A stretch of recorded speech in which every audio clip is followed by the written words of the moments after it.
What's the matter, sweetheart? Lose your mop and wander into the wrong room. The mess hall echoed with laughter. 5 recruits, young, loud, overconfident, closed in around a woman quietly finishing her meal. They blocked every exit like it was a joke, like she was the punchline. One dared the next. One leaned too close. Another smirked as he reached behind her. They thought she was a janitor. They thought she was harmless. They thought she'd freeze.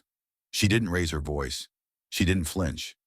And when they crossed the line, what happened in the next 30 seconds left blood on the floor and silence hanging in the air. She was a Navy SEAL, but by the time they figured it out, they were already on the ground. You sure that tray's not too heavy for you, sweetheart? Laughter echoed across the mess hall. Not just a chuckle, but that loud, sharp kind of laughter meant to draw attention. 5 recruits stood clustered around a single table, their boots clacking against the floor like a high school clique staking territory. At the center of their attention sat Leona Carter. Plain gray t-shirt, black cargo pants, regulation bun, and a tray of half-eaten stew that steamed faintly in front of her. She didn't look up. One of them leaned in so close his shadow crept across her spoon. Another bumped the back of her chair with his knee like a child testing boundaries. The rest laughed and whispered not so quietly behind their hands. They thought it was funny. They thought she looked small. They thought she'd freeze. She didn't raise her voice. She didn't flinch. She just calmly set down her spoon, folded her napkin, and kept chewing. And that, more than anything, made them nervous. 2 weeks earlier, nobody knew her name. Leona Carter had arrived at Fort Drake under a standard civilian logistics contractor assignment. Her file was paper-thin, temporary detail. Basic clearance assigned to inventory control and equipment processing. Motor pool, supply cages, storage audits. Nothing fancy. She moved through the base like someone trying not to leave footprints. Morning jogs at 5:30, perimeter route, no music. Lunch before peak hours, alone, back against the far wall. Eye contact minimal. Language economical. She didn't wear makeup. She didn't smile unless spoken to. She never raised her voice, not even when one of the new privates tripped over a crate of radio parts she'd just spent 3 hours sorting. To most people on base, she barely registered, a ghost in government-issue boots. But to the right kind of eyes, she stood out. Her posture was always squared, feet grounded. Her hands never dangled. Her fingers were always curled like she was ready to catch something, or someone. The scar along her left forearm didn't look like it came from an office chair accident. And every time she passed through a door, she glanced over her shoulder. Just once, just fast enough to pretend it was nothing. To someone like Master Sergeant Dorsey, that meant something. Dorsey had spent 19 years watching people move, how they walked, how they stood, what they scanned when they entered a room. The best soldiers didn't need to posture. The worst ones couldn't help it. And then there were people like her, who didn't seem to want anything, but who moved like they could end something if pushed. But most people weren't Master Sergeant Dorsey. Most people just saw her as that quiet contractor. And recruits saw her as background noise. Back in the mess hall, Colton Reyes, 22, team leader of the self-dubbed Wolf Pack, leaned forward with a smirk. "Come on now. Don't be shy. We're just saying hi."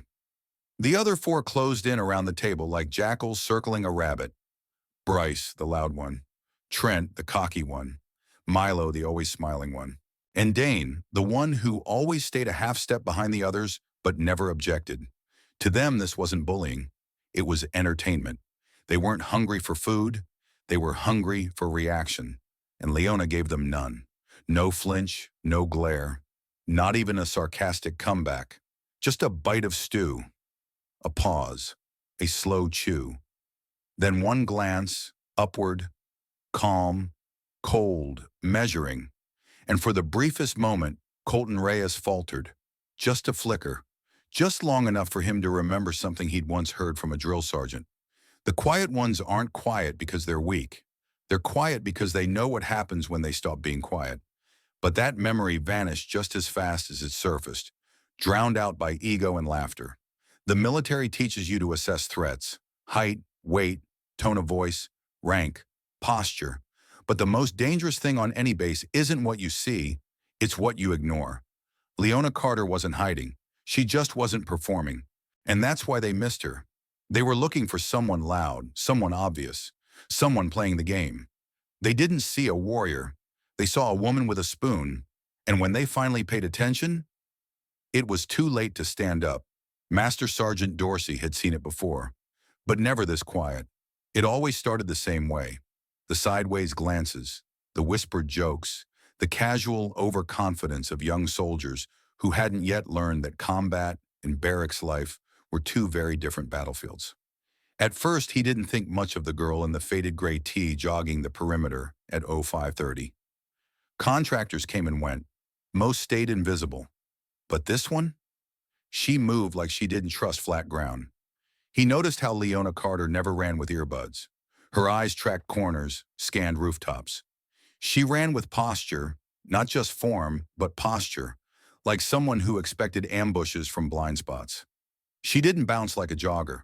She moved with flow, with muscle memory, like every step was calibrated to respond if the world turned violent. That's not something you learn on treadmills. That's something you carry back from places no one brags about having been. And then there were the scars, not the kind that came from clumsy warehouse work.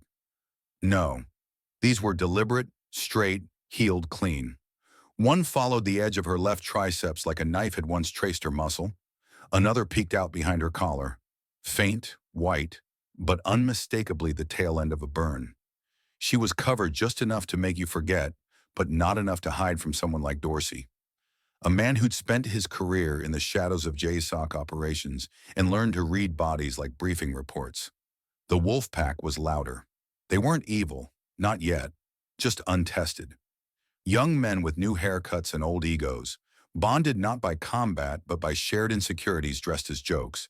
Colton Reyes was the mouthpiece, but the others orbited him tightly. Bryce, Milo, Trent, and Dane, each bringing a piece to the pack. Bravado, noise, smirks, and silence. To Dorsey, they moved like predators in training, not out of hunger but for status, not to fight, but to dominate. It wasn't cruelty, it was immaturity with muscle. He saw the signs early, how they laughed louder when Leona passed by, how their conversations got bolder when she sat alone, how their steps slowed when they walked past her, just long enough to make her aware she was being watched. Nothing they did was technically wrong, but everything they did reeked of a threat waiting for permission. Dorsey had seen this before, in Kandahar, in Khost, in barracks from Georgia to Guam. Men who confused silence with submission, boys who grew up in locker rooms thinking strength came from volume. And the ones they mocked most? Always the ones who never needed to speak. Leona's reaction? She adjusted. Quietly, she shifted her chow time by 30 minutes, changed her inventory zone when they lingered near the motor pool, moved through the shadows of the base like smoke, invisible unless the light hit her just right. But Dorsey noticed. He noticed how she always sat with her back to a wall facing the exits. He noticed how her right foot stayed flat, grounded, ready, how she ate with her dominant hand but kept her other free. These weren't habits. These were protocols. They weren't learned from HR training. They were burned into people who knew that sometimes the safest place in the room is the one with no chairs behind you. In the barracks, the wolf pack began treating her like a puzzle. She didn't respond to flirting, didn't play defense, didn't give them any emotional oxygen.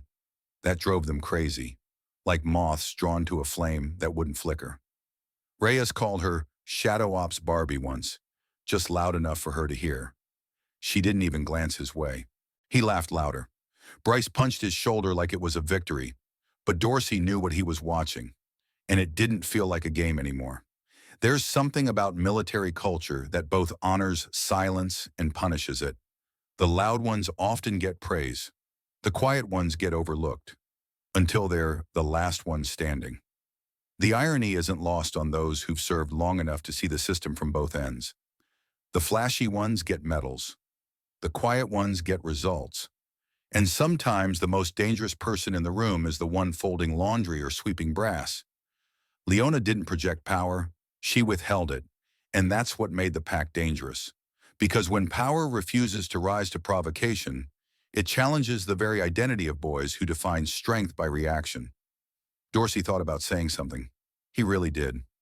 One morning he watched as Leona crossed the gravel path between the comms shed and the vehicle depot. She moved through the base like she didn't need to be there, like she was studying it, or maybe even guarding it in her own way. He watched Colton and Milo take a detour just to intersect her path. He knew what was coming. Not violence, not yet, but pressure, words, games, challenges disguised as jokes. He should have called them off then. Maybe pulled Colton aside. Maybe warned him with more than just metaphors and cautionary glances. But part of him wanted to see if Leona would handle it. Part of him suspected she could. And part of him, the part trained by decades of command decisions, knew something else. Sometimes it takes the right kind of silence to teach the wrong kind of noise what consequences sound like. They were testing her, but they didn't realize she wasn't the one on trial. They were. And the base? The base was watching, even if no one said a word. It started with a shoulder check. Not a hard one. Just enough to knock a clipboard from her hands. Leona Carter was crossing from the barracks to the comms building, arms full of inventory forms and a pen tucked behind one ear. The path was narrow. She was walking alone, and Colton Reyes wasn't looking to make room.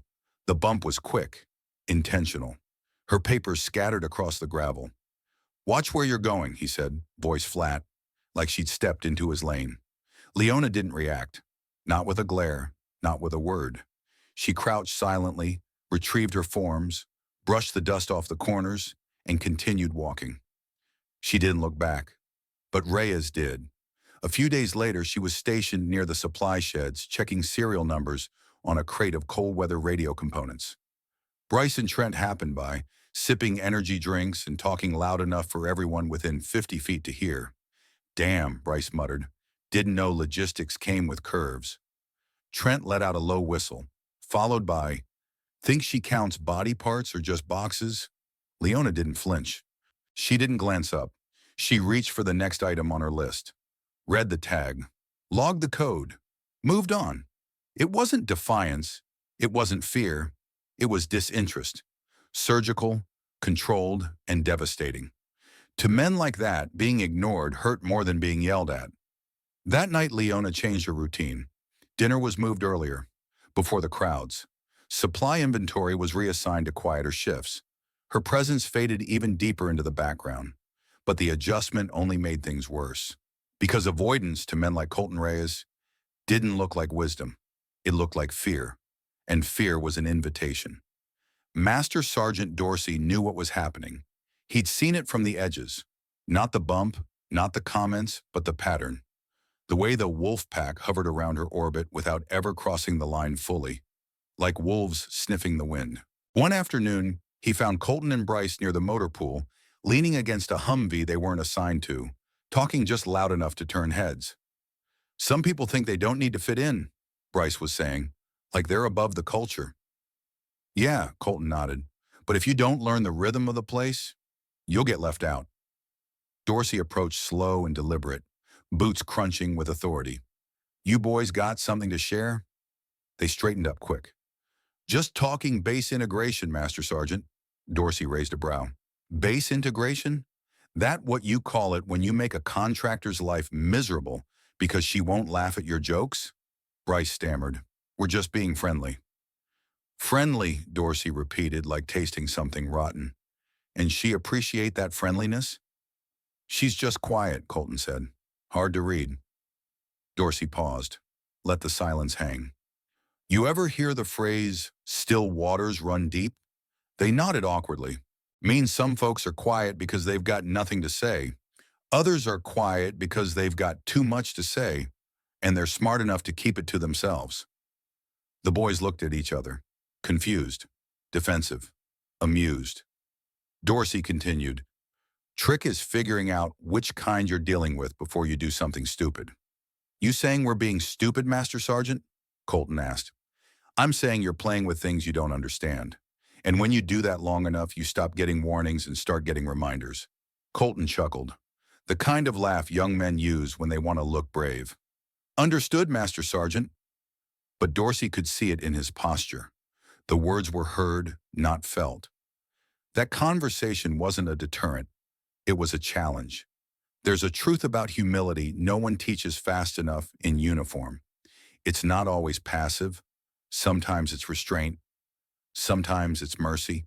And sometimes it's the only thing holding back a storm that's already been measured, calculated, and accepted.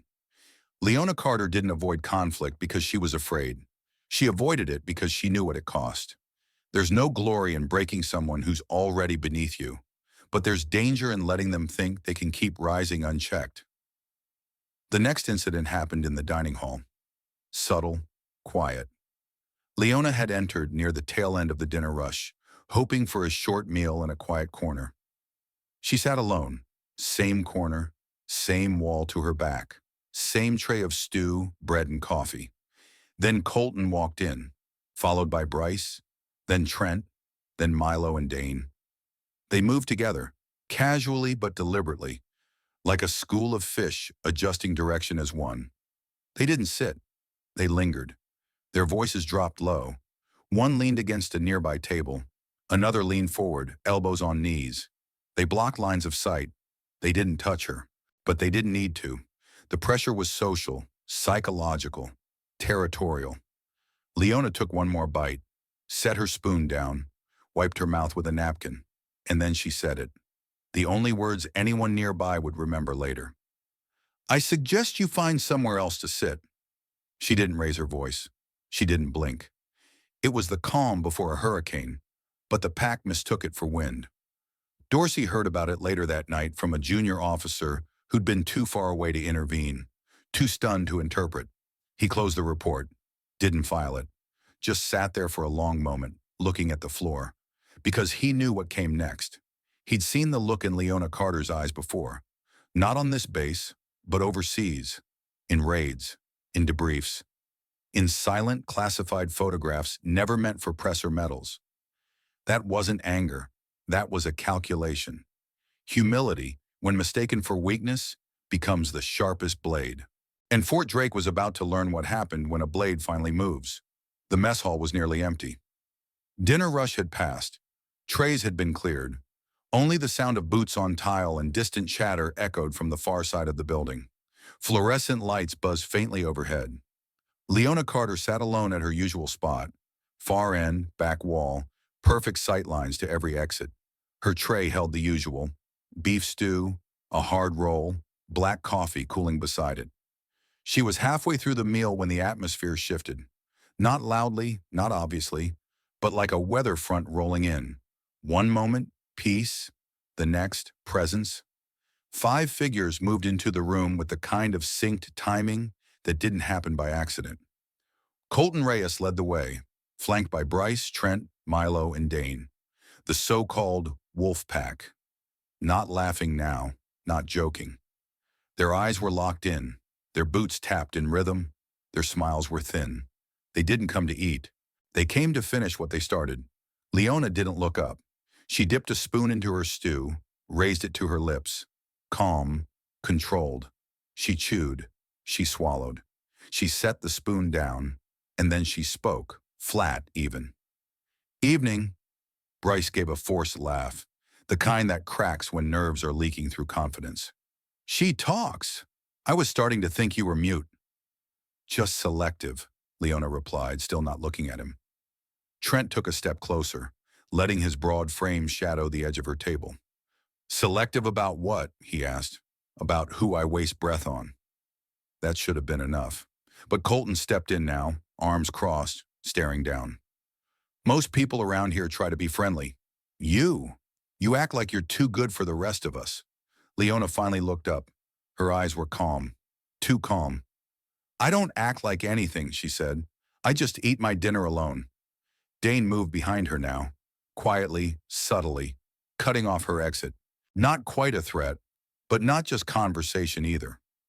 Colton dropped into the seat across from her, leaned in, elbows on the table. "You think you get to decide who talks to who around here?" he said. "That's not how it works." Leona blinked once. "Maybe you should go find somewhere else to sit." Colton smiled. Bryce stepped in closer from the left. Trent leaned over from behind. Milo moved to the side. No, Colton said. We're not asking anymore. That one word, no, hung between them like a live charge. And then Bryce reached for her tray, brushing her arm, and Dane shifted behind her chair, and Milo moved a little too close. What happened next lasted 30 seconds. The tray clattered to the floor, stew splattering across the tile. But Leona didn't stand up. She flowed. Her elbow shot backward into Dane's gut, folding him in half before he could grab her chair. In the same movement, she pivoted, caught Bryce's wrist mid-reach, and twisted it hard enough to drop him screaming to his knees. Colton lunged across the table, but her leg was already sweeping upward, knee to face, shattering his nose with a sound that echoed like a breaking bone in a gymnasium. Blood sprayed, chairs flipped, time slowed. Trent charged her from the side, but Leona ducked low, slammed her shoulder into his midsection, and lifted, deadlifted, before slamming him onto the tile with a flat crack that knocked the wind from his lungs. Milo tried to grapple her from behind. Big mistake. She spun in place using his momentum, driving her elbow into his ribs, then catching him with an uppercut that sent him sprawling across 2 overturned chairs. Then everything stopped. 4 of them were down, moaning, gasping. Colton still seated, hands clutching his broken nose, blood dripping onto his tray. Leona stood in the center of the destruction. Her chest rose and fell, but her breathing was steady. Her hands were unclenched. Her expression was unreadable. She hadn't screamed. She hadn't cursed. She hadn't raised her voice once. And now they could see them. The scars, a line along her collarbone, a mark on her forearm, another barely visible beneath the hem of her shirt sleeve. Deliberate, surgical, and old. Not from this life, from another, from training that didn't show up on civilian paperwork. Colton mumbled, lips bloody. What? What are you? Leona looked down at him, calm and almost disappointed. She didn't answer with her fists. She answered with facts. I tried to avoid this. I changed my schedule. I gave you every chance to walk away, but you saw silence and thought it meant weakness. That was your mistake. She picked up her chair, set it right, picked up her tray, stacked the bowl, wiped the table. Every movement exact, methodical, like she'd done it 1,000 times before. Then she walked out of the mess hall, and behind her, 5 young men sat in silence, not because they'd been beaten, but because they just learned that respect isn't earned through intimidation. It's lost through ignorance, and it's never recovered once the silence finally answers back. The mess hall was silent, not the kind of quiet that comes after meals or lights out, but the heavy silence that follows chaos. Tables knocked over, chairs scattered, food trays split open like casualties. Blood on tile. 5 recruits lay sprawled across the room in varying degrees of pain and shame, and 1 empty seat neatly tucked back under the table. Leona Carter was gone. The MPs arrived 4 minutes later, dispatched after a confused, breathless call from a junior corporal who'd walked in just after the fight ended and froze mid-step. He hadn't seen punches thrown. He hadn't even heard shouting. Just the aftermath. Groaning, broken noses, bruised egos, and 5 men who looked like they'd been caught in a building collapse. One of the MPs surveyed the room and muttered, "This was a food fight?" No one laughed. Colton Reyes tried to speak. Blood dripped onto his collar as he mumbled about misunderstandings, miscommunication, something about asking a question and her overreacting. But the stories didn't line up. Dane couldn't move his right arm. Trent was too concussed to make full sentences. Bryce refused to talk at all. Milo kept staring at the floor like he'd seen something he couldn't unsee, the only thing consistent in all their accounts. They were sure they'd surrounded her. They were sure she hadn't said much. They were sure it was supposed to be harmless. But none of them could explain how it ended with 4 of them bleeding and 1 of them whispering, "I think she was something else." Master Sergeant Dorsey stood just outside the room, watching it all unfold. He didn't speak. He didn't need to. He'd known it was coming. He'd seen the signs. He'd given the warnings. He just didn't know how fast it would escalate or how cleanly it would end. Later that night, he sat at his desk, writing the required follow-up for command. It wouldn't be filed under incident, not exactly. There were layers here: jurisdictional ambiguity, civilian contractor status, recruit behavior under stress, legal gray areas wrapped in protocol. Most of the report would be sealed, quietly, permanently, just like her record. Colton Reyes was medically discharged within a week. The fracture to his nose required reconstruction, but it was the psychological report that made the paperwork stick. Unfit for high-stress team environments. The others were reassigned. Different units, different states, their training records marked, not as punishment, but as warning. Future supervisors would read between the lines. Doesn't respond well to authority, prone to escalations, demonstrated poor judgment in unstructured environments. Each line was a door quietly closing. Leona Carter never spoke about what happened. She reported to the logistics office the next morning, submitted her supply logs, finished her contract 2 days later, and left Fort Drake with the same silence she arrived in. There were no medals, no reprimands, no ceremony. Just 5 men who'd never forget her face, and one mess hall still echoing with a fight no one really saw. Weeks later, during orientation for a new group of incoming recruits, Master Sergeant Dorsey added something unplanned to his welcome speech. He stood at the front of the room, arms crossed, eyes scanning the room of fresh faces. "Some people walk quiet," he said. "You think that means they're soft. You think that means you can poke and push and test them without consequence. But some people walk quiet because they've walked through loud places. And when they finally speak, they don't need to shout." No one spoke after that, and Dorsey didn't need them to. Judgment is easy when you assume you know what strength looks like. But real strength? It's never the loudest in the room. It doesn't need to prove anything. It doesn't ask permission. And when it finally rises, it does so with the weight of all the restraint it's held back. Leona Carter wasn't just a name on a contractor badge. She was a mirror. And the people who tried to break her, they saw what they truly were, only after it was too late to unlearn it. In today's world, we often judge by surface, by uniforms, by titles, by noise. But stories like Leona Carter's remind us of something deeper. That quiet doesn't mean weak, that restraint isn't fear, and that the strongest people often walk through life without needing to prove it. Whether it's in a military base, an office, or a family table, we all know someone like Leona, that quiet neighbor who always listens more than they speak, the older woman at church who never brags, but has lived through more than most could bear, the grandfather who simply nods and says, "You'll understand someday." And maybe the lesson here isn't just about strength. Maybe it's about respect and how easily we forget to offer it until someone demands it. In American culture today, where the loudest voices often drown out the wisest ones, Leona's story is a quiet warning. That power doesn't always wear a badge, and some of the most dangerous people have nothing left to prove. So here's the question for you, the viewer. Have you ever underestimated someone only to realize later who they really were? Do you think our culture still values quiet strength or only celebrates those who shout the loudest? Was what Leona did justice or restraint? And if you were there, would you have stepped in? We'd love to hear your thoughts in the comments. Whether you're active duty, a veteran, or just someone who's lived long enough to know that strength wears many faces, your voice matters here. Share your story. Let others learn from it. Let's remind the next generation that dignity, courage, and silence are not opposites.